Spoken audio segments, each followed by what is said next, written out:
So, made it to the cemetery. Out in the middle of nowhere.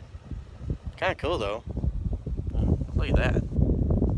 So, not bad for a little office today. Yeah. Not bad at all.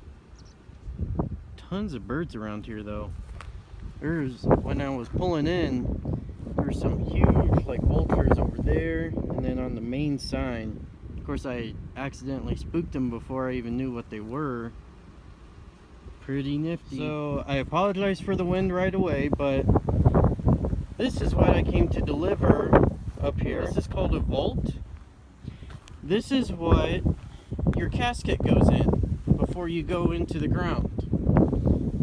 It's a completely enclosed system. Oh, there isn't anyone in it, if you're wondering.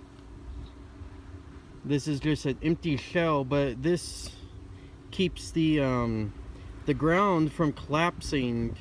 Well, even though the dirt's already on it, keeps the casket from collapsing from the weight of the dirt. Now, not all burials are like that. This is a little bit newer. So let's say, here, I'll show you.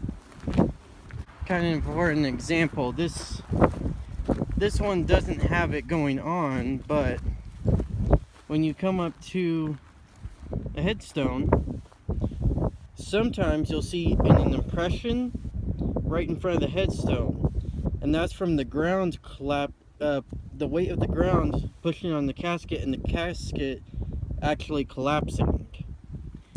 So that's what the vault is designed to do, to keep it from the ground seeping down like that and the casket getting smushed by the weight of the dirt. Alright, so I found one to show you that actually had it happening. It's usually with the much older stones. Now I'm going to try to block out the name. But see, this stone was 1935. Now the stone is much newer, so it's been replaced. But if you look, see how it kind of drops down right there and then it kind of comes up next to the other one? That's what I was talking about with the casket collapsing. Now you can kind of see it. But that's what those vaults are designed to do. Now obviously, with how old that person is and how long they've been buried, it obviously takes a very long time. You usually don't see it. It depends on the quality of casket too. So if you get a high-end casket, obviously if you get a higher end casket, it's going to take it a lot longer to collapse like that. But if you have a cheaper made casket, you know, they're just like ones that are not made out of metal or anything like that,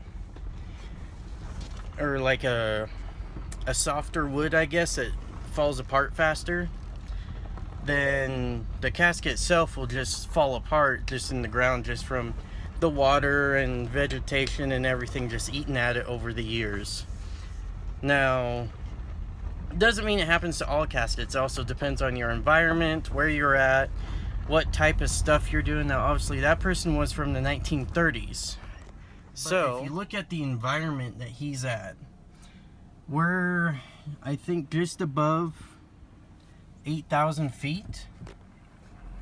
So if you think, you have the elevation, which makes it much drier. Out here is very dry. Contrary to what a lot of people think. For some reason, around here in Colorado, it's just, there's no humidity. So you have that factor taken out. So that's why, another reason why it takes so long. Also, with where we're at, the climate does not get very hot at all. I mean, I think this trip I'm doing right now is probably one of the hottest days I've seen, and it's maybe 80 at most. So but you have very cold winters, which slows down the decay process of the wood and everything else. But you also have the weight. you have the weight of the snow that stays here much longer too. But down that low, you kind of get into that frost area. So, you know, it's just a number of things that can cause it. It can happen faster, it can happen slower. It just depends. But I just want to show you what they do now in case you were kind of paranoid about the worms getting in there and stuff. They don't anymore. I mean, if it does, they have to crawl through a lot of stuff to get to it, and that thing like compresses down to where nothing can get to it unless they can chew through plastic. But that vault keeps it from collapsing, so whatever you get buried in, it'll be fine. You won't have any dirt on the casket itself. You'll be in this nice kind of tomb, really. And you don't have to worry about bugs. Well, maybe some bugs, but not really. And yeah, you know, a lot better than it used to be, where you just kind of, you didn't even have a casket and you just kind of laid in there. But that was my work delivery for today, so now I'll maybe talk a little bit more later on. But right now I'm just going to show you scenery of where I'm at, and you know, my little today's commute that I get to do for work that I absolutely love. So catch you guys later. Bye. Look here, wait for my camera to get.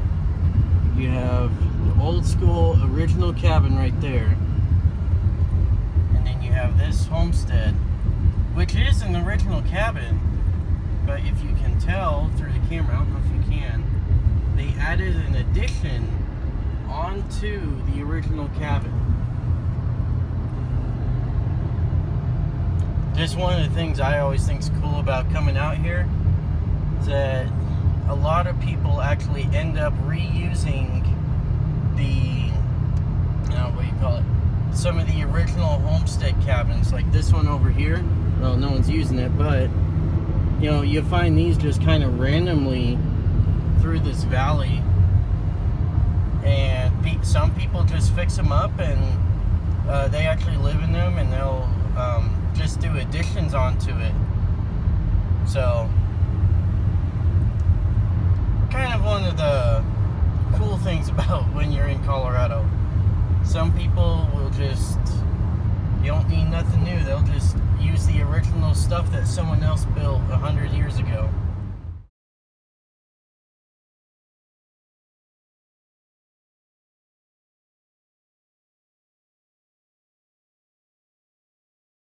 And coming to San Isabel.